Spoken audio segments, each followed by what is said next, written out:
मई गर्भ।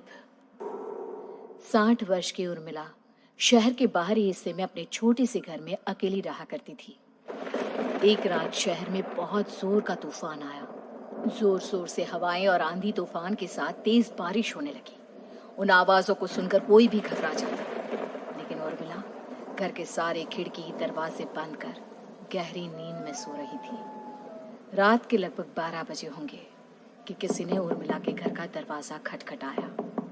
दरवाजे के खटखटाने की आवाज सुनकर उर्मिला की नींद खुलती है। आखिर इतनी रात को कौन आया होगा? उर्मिला जाकर दरवाजा खोलती है तो सामने लगभग 26 साल की बेहद सुंदर लड़की को खड़ा देख हैरान रह जाती है। कौन हो बेटा? और इतनी रात को इतने भयंकर तूफान में कहाँ भटक रही हो? चाची, आपने मुझे पहचाना नहीं? मैं आपकी दूर की रिश्तेदार शालिनी। अरे हाँ, बचपन में तुझे देखा था। इतनी जवान हो गई है, कैसे पहचान में आती? लेकिन तू यहाँ क्या कर रही है, और वो भी ऐसी अंधेरी तूफान भरी रात में? उर्मिला की बात सुनते ही शालिनी की आंखों से आंसू बहने लगे। वो फूट फूट कर रोने लगी।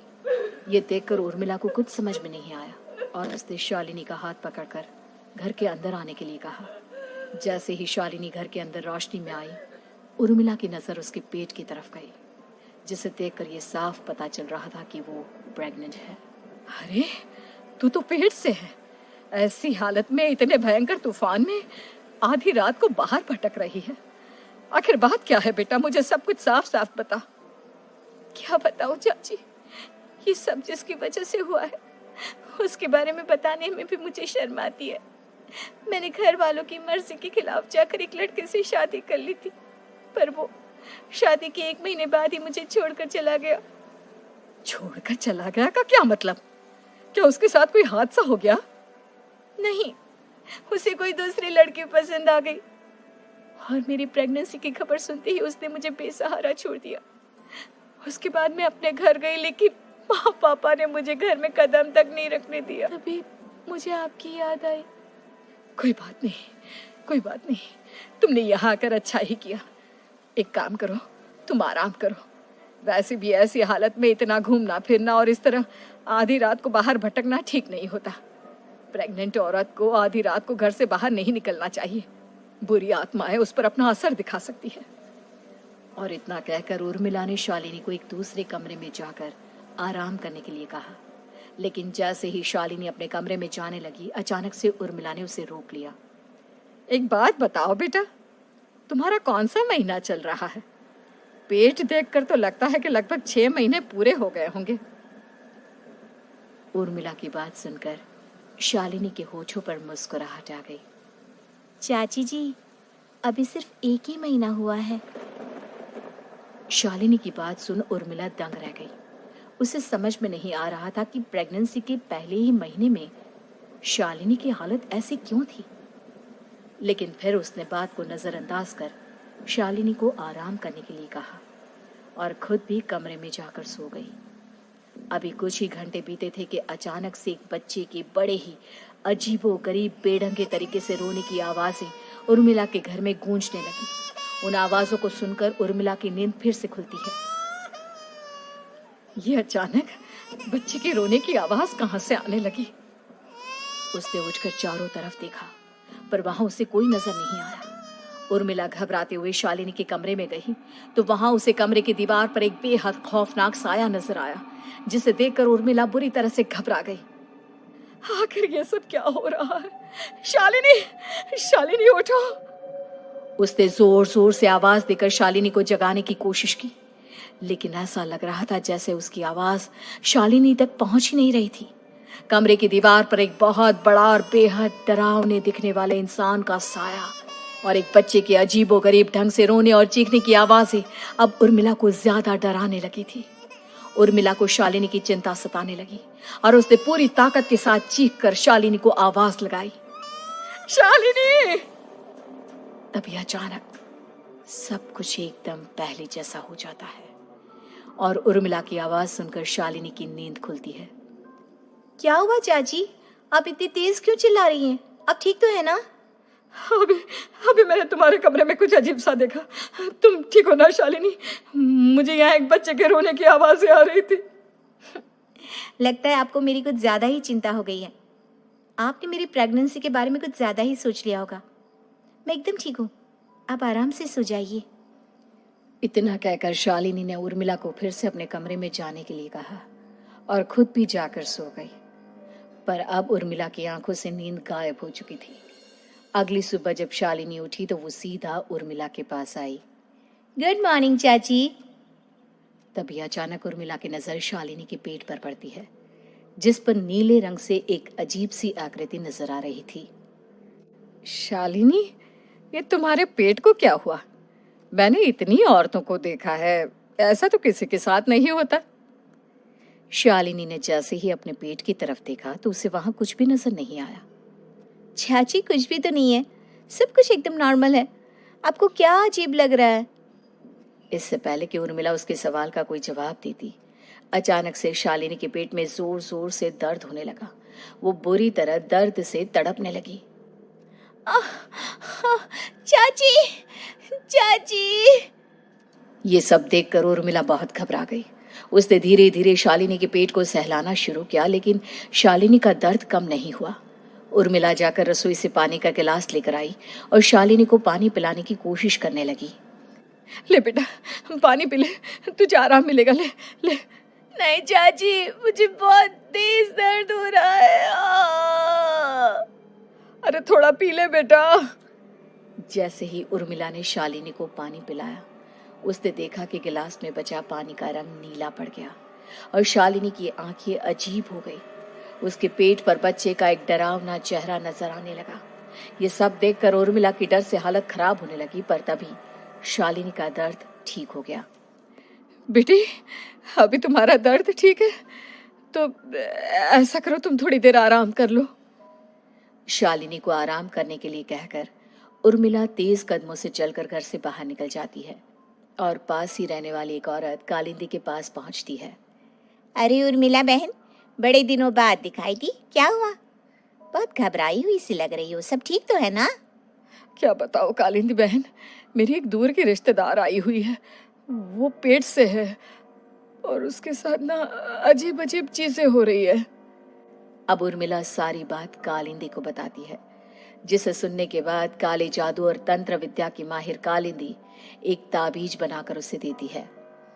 बहन, मुझे शालिनी पर किसी बुरी आत्मा का साया लगता है। ये ताबीज ले जाओ, आज रात को 12 बजे उसे पहना देना, फिर सब ठीक हो जाएगा। उर्मिला ताबीज लेकर घर वापस आती है और अब आधी रात के होने का इंतजार करने लगती है। जैसे ही आधी रात होती है, वो नींद में सोई शालिनी को ताबीज पहना शांति से अपने कमरे में आकर अपने पलंग पर लेट जाती है।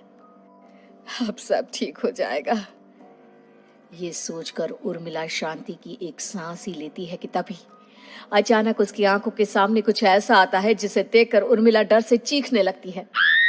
तुम कौन हो? कौन हो तुम? जाओ यहाँ से, जाओ जाओ यहाँ से। तभी उर्मिला की एक जोरदार दर्द भरी डरावनी चीख वहां पर गूंज गई।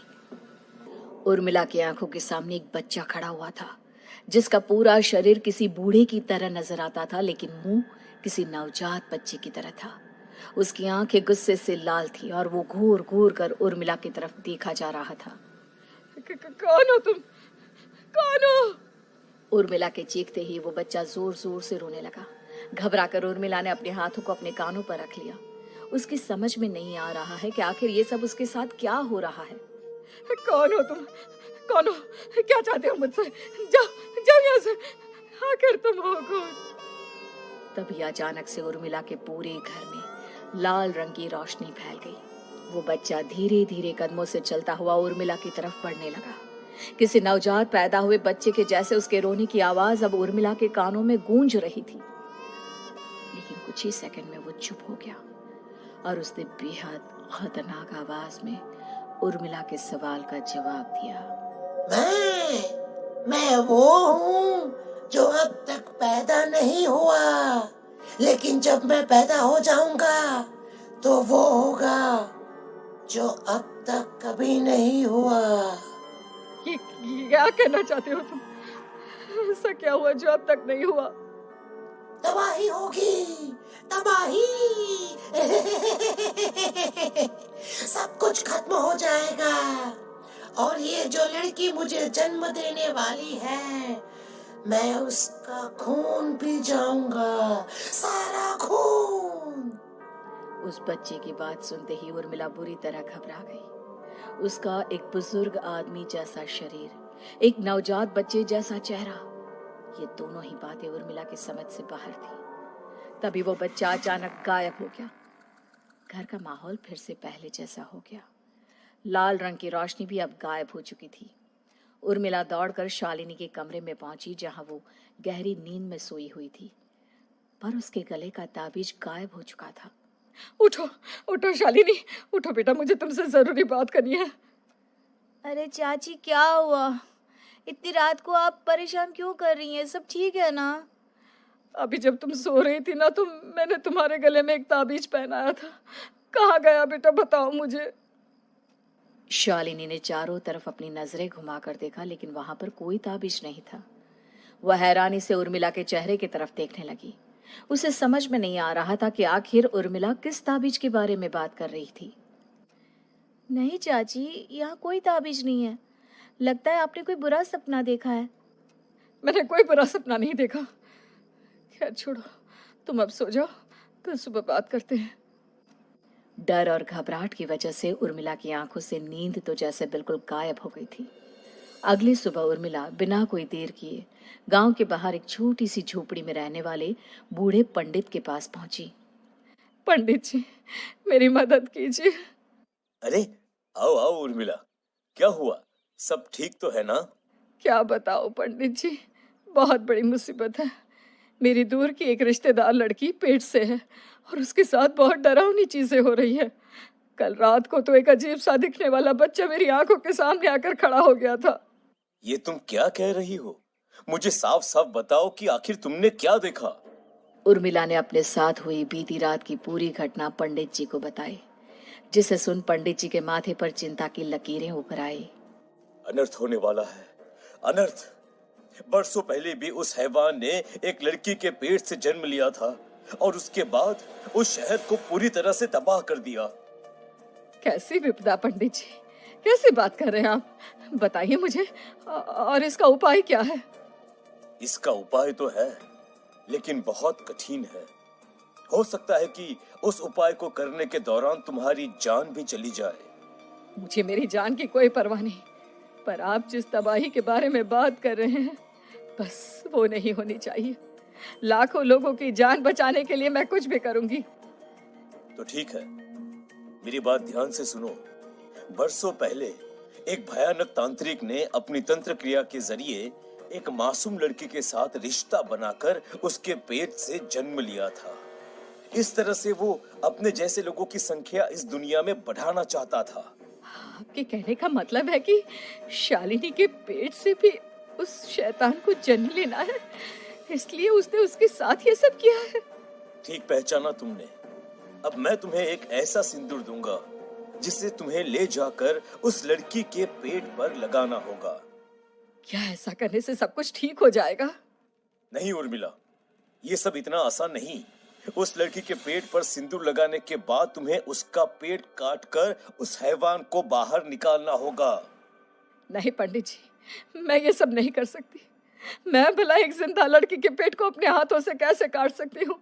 अगर तुमने ऐसा नहीं किया तो कुछ ही दिनों में वो हैवान उस लड़की के शरीर से जन्म लेगा और उसके शरीर के सारे खून को पीकर अपनी ताकत को बढ़ाएगा। उसके बाद वो धीरे धीरे इस पूरे शहर को तबाह कर देगा। यहाँ पर कोई जिंदा नहीं बचेगा। लेकिन अगर मैं उसके पेट को काट दूंगी तो क्या वो जिंदा बच पाएगी? अगर शालिनी को कुछ हो गया तो, अगर उसकी मृत्यु हो गई तो? ऐसा कुछ नहीं होगा उर्मिला, तुम्हें अपने मन को पक्का करके ये काम करना ही होगा। सिंदूर लेने के बाद उर्मिला झोपड़ी से बाहर निकलने ही वाली थी कि तभी पंडित जी ने उसे पीछे से आवाज देकर रोका। उर्मिला, उस लड़की का पेट काट कर हैवान को बाहर निकालना ही काफी नहीं होगा। तुम्हें ध्यान रखना होगा कि ये सब करते हुए उस बच्चे का जो आधा बूढ़े का शरीर है उस पर सिंदूर की एक बूंद भी ना लगने पाए, क्योंकि अगर ऐसा हुआ तो वो तुम्हें और बाकी सबको कच्चा खा जाएगा। पंडित जी की बात सुन उर्मिला की आंखें फटी रह गई और उसके शरीर में डर की लहर दौड़ गई। फिर भी उसने हिम्मत की। ठीक है पंडित जी, मैं पूरी कोशिश करूंगी कि मैं उस हैवान को वहीं के वहीं खत्म कर पाऊं। इसके बाद उर्मिला तेज कदमों के साथ घर वापस आती है। दिन बीतता है, रात का अंधेरा छाने लगता है। शालिनी खाना खाकर सोने चली जाती है और उर्मिला लगातार उसके गहरी नींद में सो जाने का इंतजार करने लगती है। जिसके बाद उर्मिला दबे कदमों से शालिनी के कमरे में पहुंच गई। मुझे ये करना ही होगा। अब उर्मिला ने धीरे धीरे शालिनी के पेट पर पंडित जी का दिया सिंदूर लगाना शुरू किया। उर्मिला के हाथ बुरी तरह से कांप रहे थे। उसके एक हाथ में चाकू था जिससे वो पेट काटने वाली थी। उर्मिला ने एक नजर शालिनी के चेहरे की तरफ देखा और फिर डरते हुए उसके पेट पर चाकू चलाना शुरू किया। कमाल है, मैं इसका पेट काट रही हूँ और ये आराम से सो रही है। इसे दर्द नहीं हो रहा क्या? तभी अचानक उर्मिला के कानों में बच्चे की रोने की आवाज सुनाई देने लगी। उसने घबराकर चारों तरफ देखा पर वहां पर कोई नहीं था। बस रोने की आवाज लगातार आ रही थी। उर्मिला बिना रुके लगातार शालिनी के पेट को काटती रही। उसे इस बात का भी ध्यान रखना था कि सिंदूर बच्चे के बूढ़े आदमी वाली शरीर के हिस्से पर ना लगे। कुछ ही देर में वो हैवानी बच्चा उर्मिला के हाथों में था।